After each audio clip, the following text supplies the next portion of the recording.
Hello friends, இந்த வீடியோவில் simple future டென்ஸில் எப்படி ஒரு நெகட்டிவான சென்டென்ஸை உருவாக்கி பேசுகிறது அப்படின்னு தான் பார்க்க போகிறோம். அதுக்கு முன்னாடி நமக்கு ஃப்யூச்சர் டென்ஸில் பாசிட்டிவ் சென்டென்ஸ்னால் என்ன அப்படின்ட்டு நமக்கு கண்டிப்பாக தெரியணுங்க. பாசிட்டிவ் சென்டென்ஸ்னா அப்படின்னா சிம்பிளாக சொல்கிறேங்க. நம்ம ஏற்கனவே இதை குறித்து டீட்டெயிலாக வீடியோ அப்லோட் பண்ணியிருக்கோம். நீங்கள் அந்த வீடியோ பார்த்தீங்கன்னா உங்களுக்கு இன்னும் டீட்டெயிலாக புரியும். பாசிட்டிவ் சென்டென்ஸ்னால் ஒன்றும் இல்லைங்க. இங்கே பாருங்களேன், நான் போவேன் ஃப்யூச்சரில் நடக்கக்கூடிய ஒரு செயல் தானே இது. பாருங்களேன், பாசிட்டிவாக இருக்கா?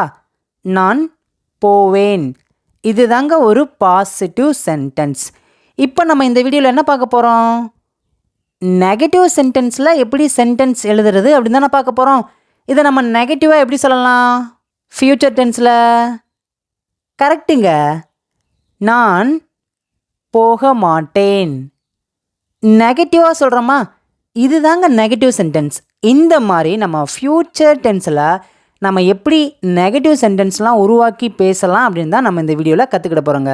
வீடியோ ரொம்பவே உங்களுக்கு ஈஸியாக புரியுங்க. வீடியோவை ஸ்கிப் பண்ணாமல் பாருங்கள். எப்பயுமே நம்ம ஒவ்வொரு டென்ஸுக்கு ஏற்ற மாதிரி சென்டென்ஸ் எழுதுவோம். அப்போ நமக்கு என்ன தேவை அப்படின்னா ஸ்ட்ரக்சர் ரொம்ப ரொம்ப முக்கியங்க. இப்போ நான் ஒரு பாசிட்டிவ் சென்டென்ஸ் சொல்லி நெகட்டிவ் சென்டென்ஸ் எழுதலாமாங்க? உங்களுக்கு ரொம்பவே ஈஸியாக புரியும். இங்கே பாருங்களேன், பாசிட்டிவ் சென்டென்ஸ்க்கான ஸ்ட்ரக்சர் இப்படி தான் இருக்கணும். ஃபர்ஸ்ட் சப்ஜெக்ட் இருக்கணும். சப்ஜெக்ட்னா என்ன, நான் ஷார்ட்டாக சொல்கிறேங்க. I, we, you, they, he, she, it, name. நான் உங்களுக்கு தமிழ்லேயும் கொடுத்துருக்கேன். இதை தான் நாம் சப்ஜெக்ட் அப்படின்னு சொல்லுவோம். சப்ஜெக்ட்னா தெரிஞ்சிருச்சா? சூப்பருங்க. நெக்ஸ்ட்டு பாருங்களேன், ஆக்ஸிலரி வேர்ப். ஃப்யூச்சர் டென்ஸ்க்கான ஆக்ஸிலரி வேர்ப் பார்த்தீங்கன்னா வில். சொல்லுங்கள், வில். இந்த வில் தான் ஃப்யூச்சர் டென்ஸ்க்கான உயிர் அப்படின்னு கூட சொல்லலாம். இந்த வில் ரொம்ப ரொம்ப முக்கியம். நெக்ஸ்ட்டு பாருங்கள், வெர்பு. வெர்புனா ஒன்றும் இல்லைங்க, நம்ம செய்யக்கூடிய செயல், ஆக்ஷன். நடக்கிறது, ஓடுறது, படிக்கிறது, தூங்குறது, விளையாடுறது, இதெல்லாம் ஒரு செயல் தானே, ஆக்ஷன் தானே. புரியுதாங்க? ஆனால் இந்த செயல் பார்த்தீங்கன்னா, அதாவது இந்த வேர்ப் பார்த்தீங்கன்னா V1, அதாவது ப்ரெசன்ட் ஃபார்மில் தான் இருக்கணும். நம்ம சாதாரணமாக நடக்கிறதுக்கு இங்கிலீஷில் என்ன சொல்லுவோம்? வாக். தூங்குறதுக்கு ஸ்லீப். ஓடுறதுக்கு ரன். சாப்பிட்றதுக்கு ஈட். இதை தான் நாம் ப்ரெசன்ட் ஃபார்ம், அதாவது V1 அப்படின்னு சொல்லுவோம். ஈஸியாக இருக்குங்க. இப்போ அந்த ஸ்ட்ரக்சர் தெரிஞ்சிச்சா? இது வந்து பார்த்திங்கன்னா பாசிட்டிவ் சென்டென்ஸ்க்கான ஸ்ட்ரக்சர். இப்போ நாம் என்ன பண்ண போகிறோம்? ஒரு நெகட்டிவ் சென்டென்ஸ் தான் எழுத போகிறோம். இதுக்கான ஸ்ட்ரக்சர் பாருங்களேன், இதுதான். ஃபர்ஸ்ட் சப்ஜெக்ட் இருக்கணும், அதுக்கப்புறம் ஆக்ஸிலரி வேர்ப் இருக்கணும், அதுக்கப்புறம் நீங்கள் ரொம்ப முக்கியமாக கவனிக்கணும், நம்ம ஒரு நெகட்டிவ் சென்டென்ஸ் எழுத போகிறோம். அப்போனா ஒரு நெகட்டிவ் சென்டென்ஸ் நம்ம எழுதணும் அப்படின்னா நாட் கம்பல்சரி நம்ம கண்டிப்பாக சேர்க்கணும். இப்போ பாருங்களேன், சப்ஜெக்ட், ஆக்ஸிலரி வேர்ப், வில் எழுதியாச்சு, அதுக்கப்புறம் நாட் எழுதியாச்சு, அதுக்கப்புறம் வேர்ப். இது தாங்க ஒரு நெகட்டிவ் சென்டென்ஸ்க்கான ஸ்ட்ரக்சர். அதாவது ஃப்யூச்சர் டென்ஸில் ஒரு நெகட்டிவ் சென்டென்ஸ் எழுதுகிறோம் அப்படின்னா இந்த ஸ்ட்ரக்சர் வச்சு மட்டும்தான் நம்மளால் கரெக்டாக எழுதவும் பேசவும் முடியும். இப்போ நம்ம எல்லாருமே சேர்ந்து ஒரு நெகட்டிவ் சென்டென்ஸ் எப்படி எழுதலாம் சொல்லிட்டு நிறைய எக்ஸாம்பிள் வச்சு பார்க்கலாமாங்க? நீங்களும் என் கூட சேர்ந்து பின்னாடியே கற்றுக்கிட்டே வாங்க. வீடியோ பிடிச்சிருந்துச்சின்னா லைக் பண்ணிக்கோங்க. உங்கள் ஃப்ரெண்ட்ஸ்க்கு நிறைய பேத்துக்கு ஷேர் பண்ணுங்கள். உங்களுடைய கருத்துக்கள், இந்த வீடியோ பற்றியான கருத்துக்கள் எதாவது இருந்துச்சுன்னா காமெண்ட்டில் மறக்காமல் சொல்லுங்கள். ஃபர்ஸ்ட் எக்ஸாம்பிள் பார்க்கலாம். இங்கே நான் ஃப்யூச்சர் டென்ஸ்க்கான 3 சென்டென்ஸ் கொடுத்துருக்கேன். அதில் ஒரு பாசிட்டிவ் சென்டென்ஸ் இருக்குது, 2 நெகட்டிவ் சென்டென்ஸ் இருக்குது. நம்ம 2 பேருமே சேர்ந்து இதுக்கு சென்டென்ஸ் எழுதலாமாங்க? ஃபர்ஸ்ட் பாருங்களேன், நான் போவேன். இதை தான் நம்ம பாசிட்டிவாக சொல்லியிருக்கோம். இதுக்கு பாருங்களேன், ஸ்ட்ரக்சர் வச்சு ஈஸியாக சென்டென்ஸ் எழுதலாமா? பாருங்களேன், நான் போவேன், இது ஒரு பாசிட்டிவ் சென்டென்ஸ். மேலே பாருங்கள், எது பாசிட்டிவ் சென்டென்ஸ்க்கான ஸ்ட்ரக்சர்? இது தாங்க. இதில் ஃபர்ஸ்ட் என்ன இருக்குது? சப்ஜெக்ட். இப்போது இந்த தமிழ் சென்டென்ஸில் சப்ஜெக்ட்னா என்னது? கரெக்டுங்க, நான். சப்ஜெக்ட் கண்டுபிடிச்சாச்சு. நெக்ஸ்ட்டு பாருங்களேன், இந்த சென்டென்ஸில் எது வேர்ப்? கரெக்டுங்க, போகிறது. போகிறது ஒரு செயல் தானே, ஆக்ஷன் தானே. இப்போ நமக்கு சப்ஜெக்டும் தெரிஞ்சிருச்சு, வேர்பும் தெரிஞ்சிருச்சு. இப்போ இந்த சென்டென்ஸை ஈஸியாக எழுதிடலாமாங்க? ஃபர்ஸ்ட் சப்ஜெக்ட் எழுதணும், அதுக்கப்புறம் ஆக்சிலரி வேர்ப் ஆகிய வில் எழுதணும், அதுக்கப்புறம் வேர்ப் எழுதணும். இந்த மூணுமே நமக்கு நல்லாவே தெரிஞ்சிருச்சு. இப்போ என் கூட சேர்ந்து அப்படியே சொல்கிறீங்களா, சென்டென்ஸ் சொல்கிறீங்களா? நீங்கள் என்ன பண்ணுறீங்கன்னா, ஆன்சர் தெரிஞ்சிருச்சுன்னா வாயை திறந்து நீங்கள் சொல்லுங்கள். இல்லை அப்படின்னா காமெண்ட்டில் ஒவ்வொரு சென்டென்ஸ்க்கும் உங்களுக்கு ஆன்சர் தெரியுதுன்னா நான் சொல்கிறதுக்கு முன்னாடியே வீடியோவை பாஸ் பண்ணிவிட்டு ஆன்சரையும் மறக்காமல் கமெண்ட்டில் சொல்லுங்கள். நான் போவேன் அப்படின்னா I will go. I will go. I will go. நான் போவேன். அவ்வளோதாங்க. இப்போ அந்த சென்டென்ஸ் நம்ம கரெக்டாக எழுதியாச்சு. இப்போ நம்ம பேசவும் செய்வோம். இப்போ பாருங்களேன், உங்கள் ஃப்ரெண்ட்ஸ் வந்து உங்கள்கிட்ட கேட்குறாங்க, நீ போவியா நாளைக்கு அப்படின்னு சொன்னால், நான் போவேன். நீங்கள் இதை எப்படி சொல்லுவீங்க இங்கிலீஷில் இனிமேல்? I will go. I will go. I will go. இப்படி நீங்கள் கண்டிப்பாக பேசி பழகணுங்க. அதுக்கு தான் நமக்கு டென்ஸ் அப்படிங்கிறது ரொம்ப ரொம்ப முக்கியமாக தேவைப்படுது. ஓகேங்களா? இப்போ நெக்ஸ்ட்டு பாருங்கள், நெகட்டிவ் சென்டென்ஸ் எழுதலாம். ரொம்பவே ஈஸியாக இருக்குங்க. இப்போ இந்த சென்டென்ஸில் சப்ஜெக்ட்னா என்னன்னு தெரியும், வேர்ப்னா என்னன்னு நமக்கு தெரியும். ஒரு நெகட்டிவ் சென்டென்ஸ் எழுதுறதுக்கான ஸ்ட்ரக்சர் என்னது? இது தாங்க. ஃபர்ஸ்ட் சப்ஜெக்ட் இருக்கணும், அதுக்கப்புறம் வில் இருக்கணும், அதுக்கப்புறம் ஒரு நெகட்டிவ் ஃபார்ம் நாட் இருக்கணும், அதுக்கப்புறம் வேர்ப் இருக்கணும். இப்போ இந்த சென்டென்ஸை நம்ம எல்லாருமே சேர்ந்து சொல்லலாமா? ஐ சொல்லுங்க, நான் சொல்ல நீங்களும் வாய் திறந்து சொல்லுங்க. I will not go. இப்போ மொத்தமாக சொல்லுங்க. I will not go. இப்போ பாருங்களேன், ஸ்ட்ரக்சரையும் இந்த சென்டென்ஸையும் பாருங்கள். சப்ஜெக்ட்னா என்ன? ஐ தான் சப்ஜெக்ட். கரெக்டாக ஃபஸ்ட்டு இருக்குதா? நெக்ஸ்ட்டு பாருங்கள், ஆக்சிலரி வேர்ப் வில் இருக்குதா? கீழே சென்டென்ஸ் பாருங்கள், வில். நெக்ஸ்ட்டு பாருங்கள், ஒரு நெகட்டிவ் ஃபார்ம் நாட் இருக்குதா? கீழே பாருங்கள், சென்டென்ஸில் நாட் இருக்குதா? மேலே ஸ்ட்ரக்சர் பாருங்கள், கடைசி என்ன இருக்குது? வேர்ப் இருக்கா? வேர்ப்னா என்னது? கீழே பாருங்கள், கோ. கோ. இப்போ இந்த சென்டென்ஸ் மேலே இருக்கிற ஸ்ட்ரக்சர் மாதிரியே கரெக்டாக வந்துருச்சா? இதுக்கு தாங்க நமக்கு டென்ஸ் அப்படிங்கிறது ரொம்ப ரொம்ப முக்கியம். நான் போக மாட்டேன் அப்படின்னா ஐ வில் நாட் கோ. இதை நாம் இப்படி தான் சொல்ல முடியும். இதை தாண்டி நம்மளால் வேறு எப்படியுமே நான் போக மாட்டேன் அப்படிங்கிறதுக்கு சொல்லவே முடியாது. அதனால தான் நான் மறுபடியும் சொல்கிறேன், டென்ஸ் அப்படிங்கிறது நமக்கு ரொம்ப முக்கியம். நம்மளுடைய இங்கிலீஷ் பேசலாம்ல டென்ஸ் பார்த்திங்கன்னா அவ்வளோ சிம்பிளாக சொல்லித்தரோம். நீங்கள் எல்லா வீடியோவும் செக் பண்ணி பாருங்கள், உங்களுக்கு ஈஸியாக புரியுங்க. இப்போ இந்த சென்டென்ஸை நம்ம கொஞ்சம் எக்ஸ்ட்ரா எழுதியிருக்கோமா? நான் சென்னைக்கு போக மாட்டேன். இதுக்கு எப்படி எழுதலாம்? நமக்கு தெரியும், நான் போக மாட்டேன் அப்படின்னா ஐ வில் நாட் கோ அப்படின்னு தெரியும். சென்னைக்கு, நான் ஏற்கனவே போன வீடியோவில் சொல்லியிருக்கேன், இக்கு அப்படின்னா தமிழில் டூ அப்படின்னு அர்த்தம். டு சென்னை. சென்னைக்கு அப்படிங்கிறத நம்ம இங்கிலீஷில் சென்னை டூன்னு சொல்லக்கூடாது, டு சென்னை. டு சென்னை அப்படின்னு தான் சொல்ல முடியும். ஓகே, இப்போ இந்த சென்டென்ஸ் எழுதலாமா? என் கூட சேர்ந்து சொல்லுங்கள். I will not go to Chennai. இப்போ என் கூட சேர்ந்து மொத்தமாக சொல்லுங்கள்.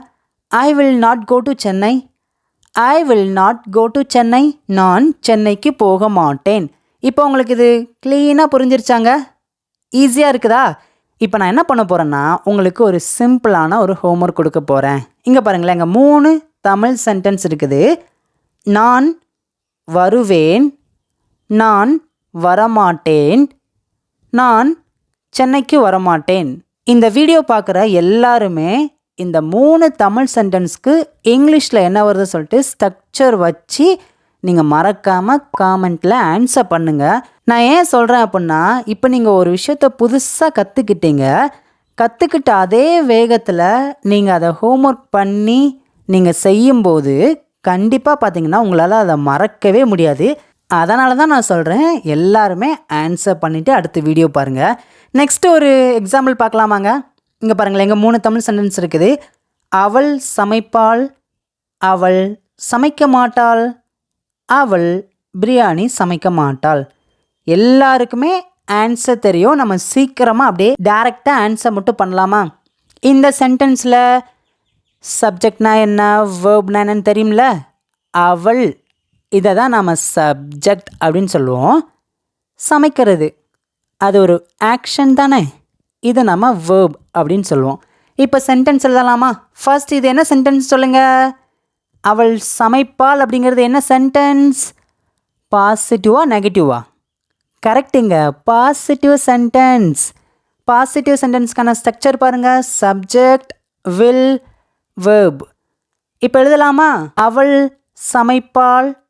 எப்படி சொல்லலாம்? ஆன்சர் சொல்லுங்கள் என் கூட சேர்ந்து. ஆன்சர் தெரிஞ்சிருச்சுன்னா வீடியோ பாஸ் பண்ணிவிட்டு இந்த 3 தமிழ் சென்டென்ஸ்க்கும் இங்கிலீஷில் என்ன வருதுன்னு சொல்லிட்டு நீங்கள் மறக்காமல் ஆன்சர் காமெண்ட்லேயும் பண்ணலாம். ஓகேங்களா? அவள் சமைப்பாள். She will cook. She will cook.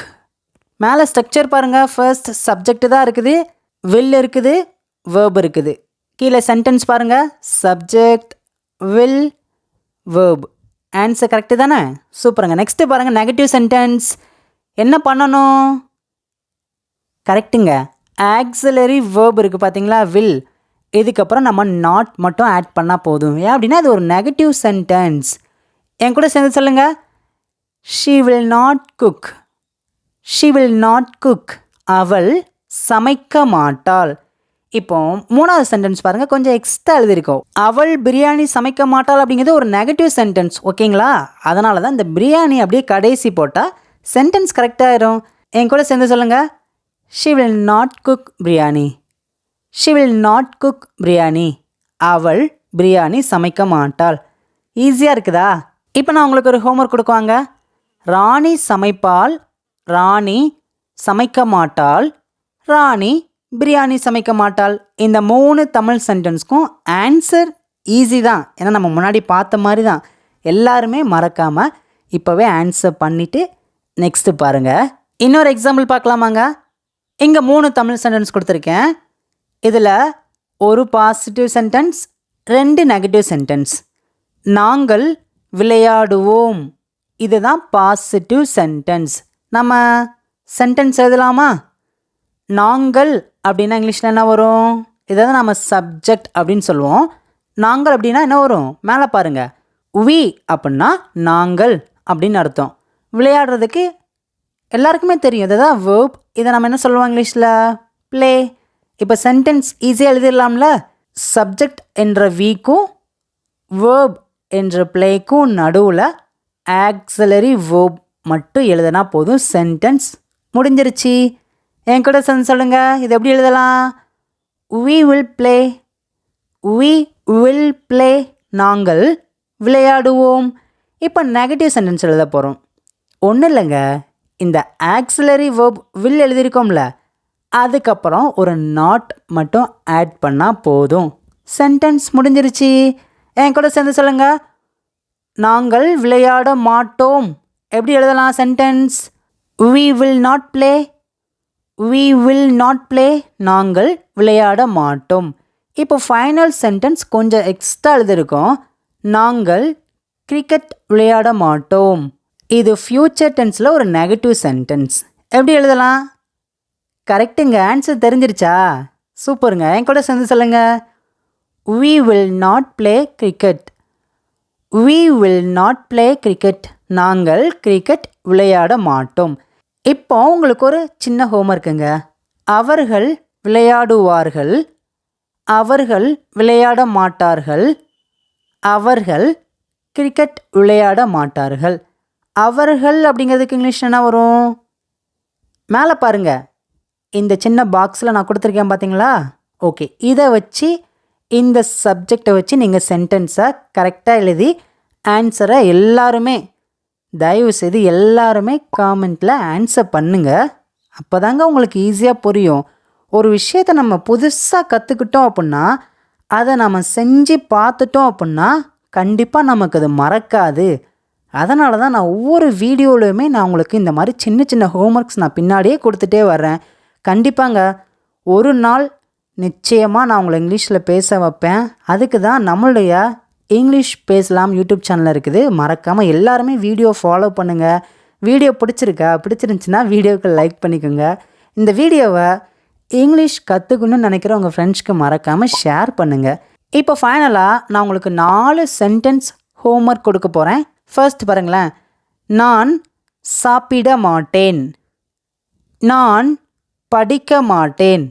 அவன் நாளைக்கு வரமாட்டான். அவள் நாளைக்கு போக மாட்டாள். இந்த 4 தமிழ் சென்டென்ஸ்க்கு இங்கிலீஷில் என்ன வரும்? இது ஒரு நெகட்டிவ் சென்டென்ஸ் தான். உங்களுக்கு ஃப்யூச்சர் டென்ஸுக்கான ஸ்ட்ரக்சர் உங்களுக்கு நல்லாவே தெரியும். அந்த ஸ்ட்ரக்சர் வச்சு பொறுமையாக மெதுவாக உங்களுடைய ஆன்சரை காமெண்ட்டில் எல்லாருமே சொல்லுங்கள். இது வரைக்கும் நம்ம ஃப்யூச்சர் டென்ஸில் எப்படி ஒரு பாசிட்டிவ் சென்டென்ஸ் அண்ட் ஒரு நெகட்டிவ் சென்டென்ஸ் எழுதுறதுன்னு சொல்லிட்டு டீட்டெயிலாக படித்து முடித்தாச்சு. நெக்ஸ்ட்டு பார்த்தீங்கன்னா எப்படி நம்ம ஒரு பாசிட்டிவான கேள்வி கேட்குறது, அதாவது ஃப்யூச்சர் டென்ஸில் ஒரு பாசிட்டிவ் கேள்வி வாக்கியம் எப்படி உருவாக்குறது சொல்லிட்டு நெக்ஸ்ட்டு வீடியோ வரும். அந்த வீடியோவை மறக்காமல் செக் பண்ணி பாருங்கள். இப்போ ஒரு சின்ன பாக்ஸ் தெரியுது பார்த்தீங்களா? இந்த பாக்ஸை கிளிக் பண்ணிங்கன்னா ஃப்யூச்சர் டென்ஸ்க்கான எல்லா வீடியோவுமே இருக்கும். நீங்கள் பார்த்து டீட்டெயிலாக கற்றுக்கலாங்க. வீடியோ பிடிச்சிருந்துச்சின்னா சேனலை ஃபாலோ பண்ணிக்கோங்க. இன்னும் இது போல் நிறைய வீடியோஸில் உங்களை பார்க்குறேன். தேங்க்யூ.